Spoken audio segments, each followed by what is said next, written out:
Hey everyone, welcome back to Tomb Raider. Last time we left off we was around about here. We had just fended off two guys and slid down a hill, and now we're back at the top of that hill having a little nosy around. Hopefully we'll be getting near the end of this level soon. Oh! Where's this? Where's this? I tell you where this is. This is back up. Great. Okay. So, over there, assumedly, unless there's anywhere else to go, which it doesn't look like. So, let's be going. We can do that. Ah, man, I had to grab. Who'd have thunk? I thought I would just land on it. Evidently, I overestimated my athletic ability. Triple jump. Ready? Hop. Skip. And jump. I never got the triple jump at school. In PE lessons and stuff like that. The triple jump always eluded me because there was like, right, first you need to hop, then you need to skip, and then you need to jump. And they were doing the motions as they were saying it, and I was looking at them going, those were all jumps. And then you would copy exactly what they do, you know, the hop, skip, and jump. And they go, no, that wasn't it. You didn't hop and skip, you just jumped. It's like, that's because that's what you were doing. You were jumping. They were jumps. What's that up there? You know, you told me to copy what you did, and I did copy what you did. I jumped.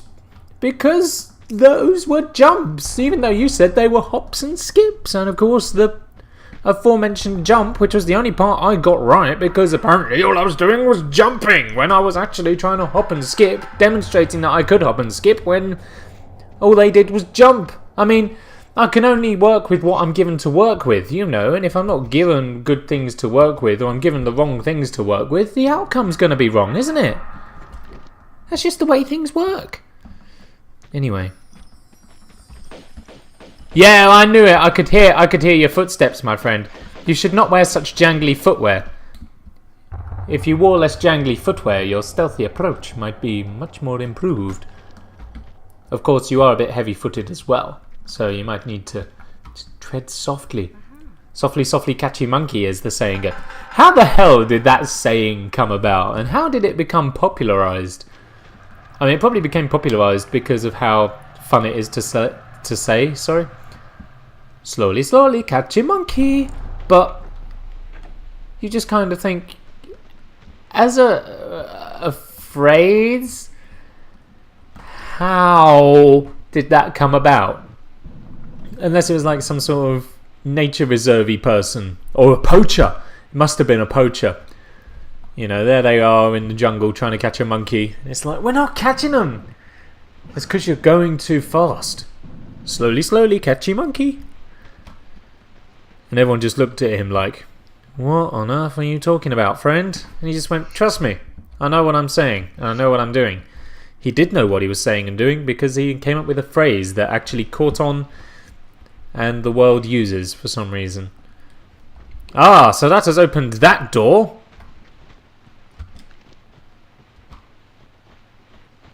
Feet are heard. Oh, there he is. That's why feet are heard. You shall fail at life, my friend, because you have been filled with the ammunition from my guns. That's not a euphemism for breastfeeding. What it is a statement. A statement of intent. I intend to kill you with my gun ammunition. It's kind of a self-explanatory statement. It's a given. You don't really have non-lethal gun ammunition bar like rubber bullets and stuff. Rubber bullet kisses, baton courtesy, service with a smile. System of a Down fans represent. Of course, if you don't listen to System of a Down, then that reference is probably lost on you. But in any case, you should listen to them because good band.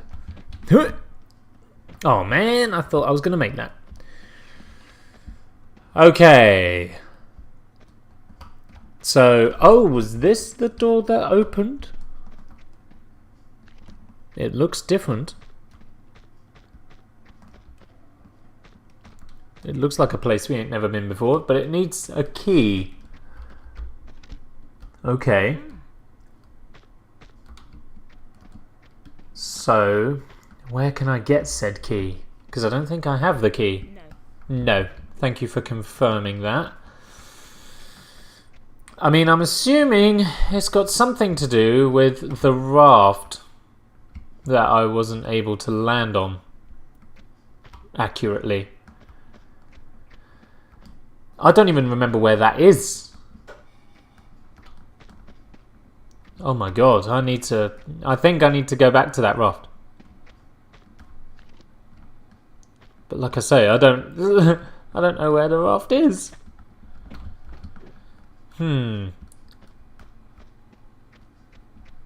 Okay. Suddenly, a conundrum. I mean, let's think about this somewhat logically. There's no real logic to what I'm thinking. Okay, well, here we are back at the start. That's always the right thing to do, isn't it? When in doubt, return to start. That's the way games are normally played. Are you lost, confused, clueless, unsure as to how to progress? Then you need the Start Again button. Yes, I'm a fan of the Start Again button. I'm a regular user, actually. Don't know what that says about... I mean, thank God there was actually water underneath there. And thank God you were in a backpack, otherwise that would have been the worst and possibly the biggest friction burn any person has ever experienced. Good God, woman. I mean, I held down the walk button and everything, but she was like, gung-ho! And she just went for it like a bloody nutter. What's wrong with you, woman? That's how people get killed. Being bloody nutters. Oh, where's the raft? I need to get back to this raft, man. How on earth do I get there? Oh. I knew things were going too well. I knew we'd get stuck. And I knew as well that we'd... There's another flaming keyhole here. No. Oh, man. We have evidently still got so much to do on this level. Rats alive. Is this going to get me to the raft in any position? Oh, not with Careless playing like that, it won't. Come on. Hoopsie daisy. That'll do. Because I'm looking to get behind that... Will you just quit it? Because we need to get behind that fan. And I believe this way does that for us.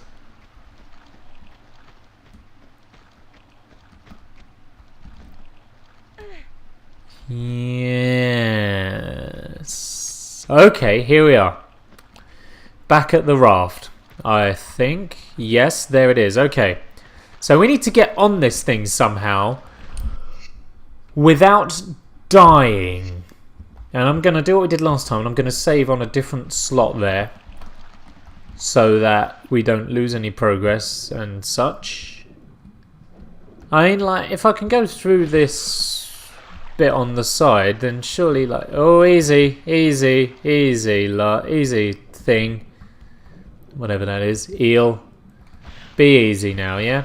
See, like, if I can get in the back here, then... Okay. Now we're in trouble. Getting nibbled.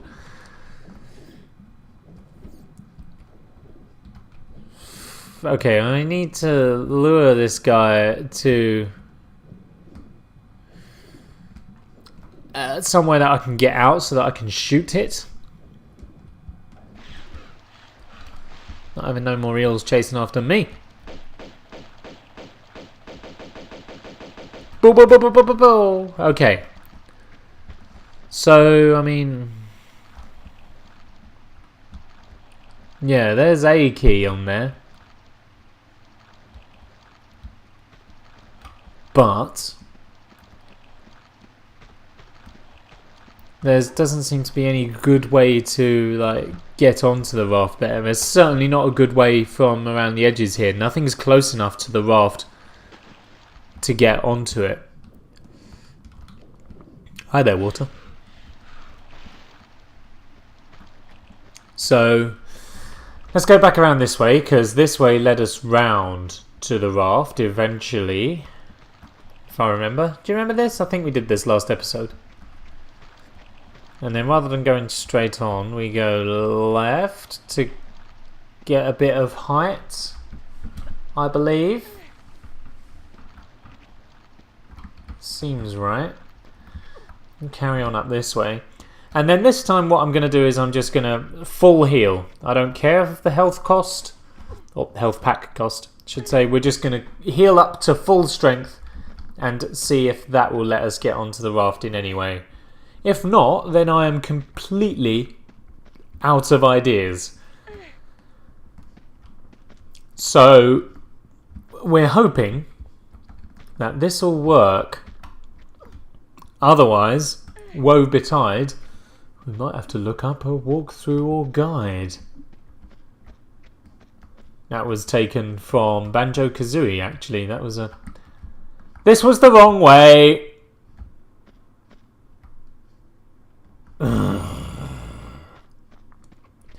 Anyway, like I was saying, that rhyme was taking inspiration from Banjo-Kazooie, because of course Gruntilda the Witch always spoke in poems. Well, the subtitles always spoke in poems. She always spoke by going...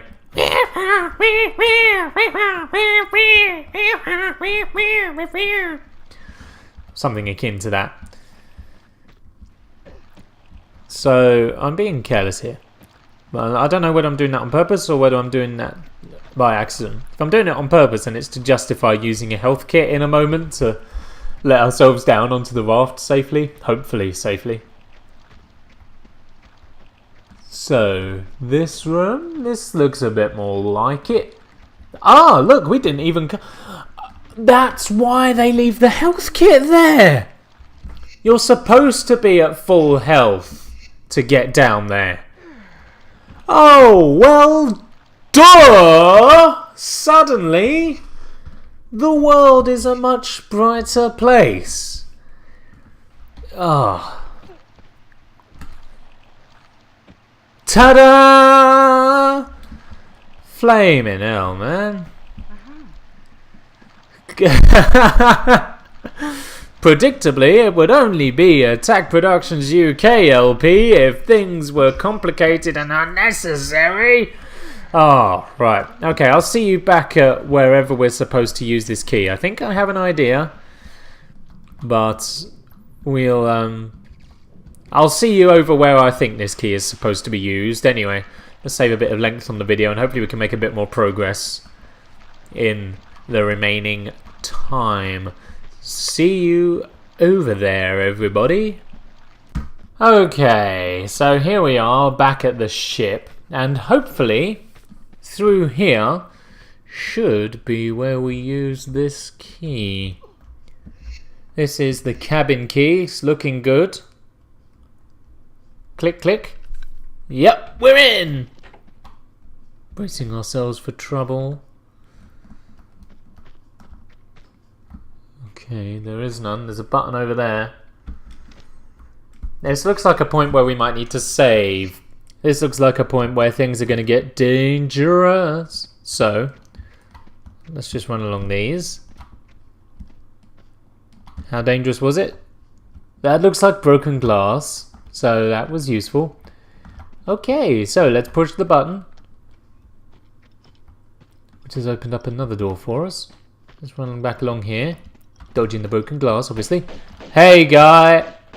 I could hear your footsteps. You hit me! E-sure, car insurance. Now that was a great advert. Well, remix of an advert. Done by... oh my gosh, I can't remember the person's name. But he took an advert that aired over here in the UK for a car insurance company and just completely remixed it and set it to this kind of like thumping dance track, and it was amazing. One of the best things I'd ever seen. He did the same thing for a cleaner called Sillet Bang that we have over here as well. Oh, it was fantastic. Sillet Bang adverts, right? Sillet Bang adverts used to be the highlight of viewing pleasure in the day. Okay, because the person who presented them shouted, no exaggeration, shouted at the viewer. Like, he would walk on, and if you were going to introduce yourself to someone, you know, if I was going to introduce myself to someone, I'd go, "Hi, I'm Nick. You know, how are you?" This guy walks on screen and goes, "Hi, I'm Barry Scott." He's like, "Whoa, whoa, whoa, whoa, whoa. Calm yourself. Okay, I hear you. Hello, nice to meet you, but God, I do not need perforated eardrums when it comes to meeting you." But the adverts were great, so cheaply made. I do quite like cheap adverts just because they're so god-awful. I mean, I'm the same with anything. If it's terrible, chances are I like it. You know, I'm a bit like those things that people generally define as guilty pleasures. I kind of go, well, actually, you know what? I'm a fan of that as well. Like computer games that are so bad they become good. You know, that's what we're talking about here. Games that are so bad they're good. Adverts that are so bad they're good. You know, those sorts of things. I'm a big fan of them. So, we have another hole to drop down with a kick. Well, who put that there? Someone needs to be sacked. The level planning department. Not cool. So, now we have ourselves a blue key. And I think I know where this has to go as well. Not down there, though. Oh, man.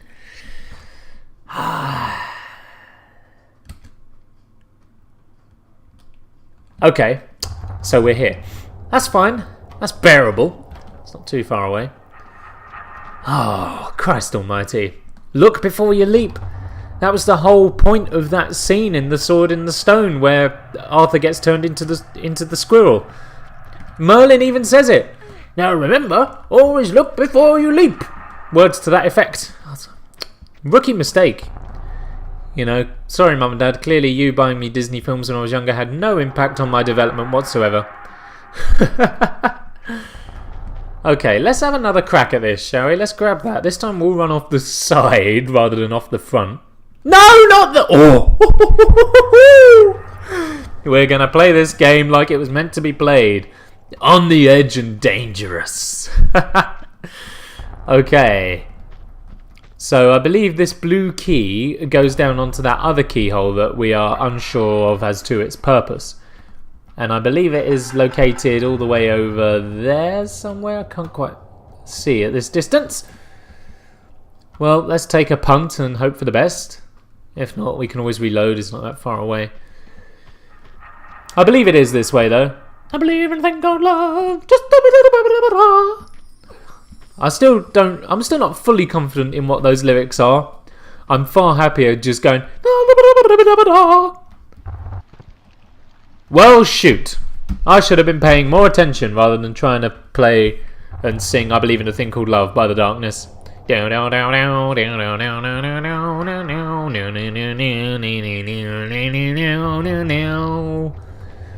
Yeah. We have a band at O'Neill's that plays that song quite frequently, actually. It's kind of like their set closer. They rock it. It's amazing. What band is it? I think it's More Cowbell, the band's called. Named after the Will Ferrell meme, I believe. Or it was a Will Ferrell sketch, I think, anyway. And it had a guy in it. Can't remember his name. No. It had a famous guy in it pertaining to be Bruce Dickinson from Iron Maiden, helping a Blue Oyster Cult, I believe it was, record a song, and Will Ferrell played the cowbell player, and he just had to get his 2 cents in on everything, and he just kept on whacking this cowbell and driving everyone nuts until in the end there was a nice happy ending, and they included the cowbell in their song all the way through. I mean, I watched the sketch all the way through because I was curious. You know, I looked up More Cowbell on the internet to find out what they're about, if any of their music's around and stuff like that. And this meme came up. I was like, oh, okay, so that's how they got their name. That's cool. Okay. And I watched the sketch and I thought, didn't really like it. I'll be honest. Didn't really enjoy it. Oh, we got to go the long way round again. It was, I don't know, it was lackluster. People generally agree there's a bit of a problem with American comedy in that it's repetitive and somewhat exploitative of gimmicks, I guess. You know. And this sketch was, it was just, yeah. I didn't particularly enjoy it. But then again, I don't particularly find Will Ferrell funny anyway. So, there goes half my subscriber base, I'm sure. People consider it blasphemy when I say, yeah, I don't like Will Ferrell. I actually don't find him funny. People are like, I may as well. I don't know what I may as well have done. But, it's a similar sort of thing when I say I haven't seen Lord of the Rings. People go, you what, you improper human being? Fireman! No, don't you dare ruin this for me!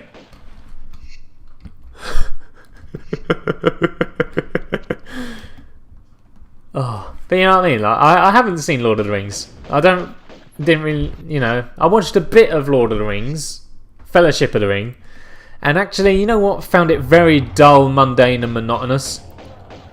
Oh, no wonder that second one caught me by surprise, because there's 2 of them.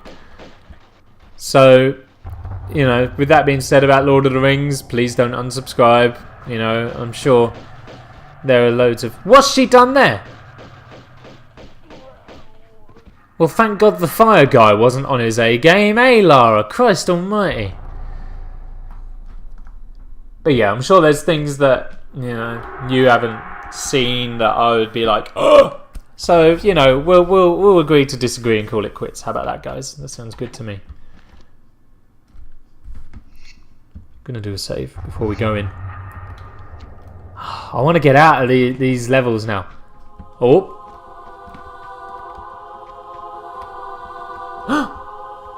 What's that? This is what we've been searching for.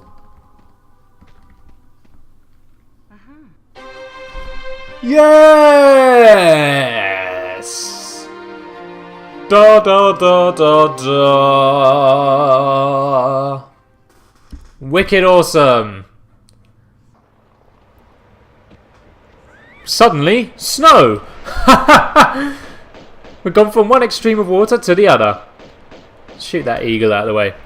So there probably would have been an FMV there. But basically that artifact we have now found belongs in a monastery here in Tibet. So we are going to return that artifact now, the Seraph it is called, and get on with the rest of the game. This is good. We're more than halfway through now, I would say. So we shall continue off in the next episode. If you enjoyed the video, be sure to hit that like button and leave a comment letting me know what you thought. And maybe even hit that subscribe button and really show us your support. Anyway, thanks for watching, guys. Thank you. I love you. Bye.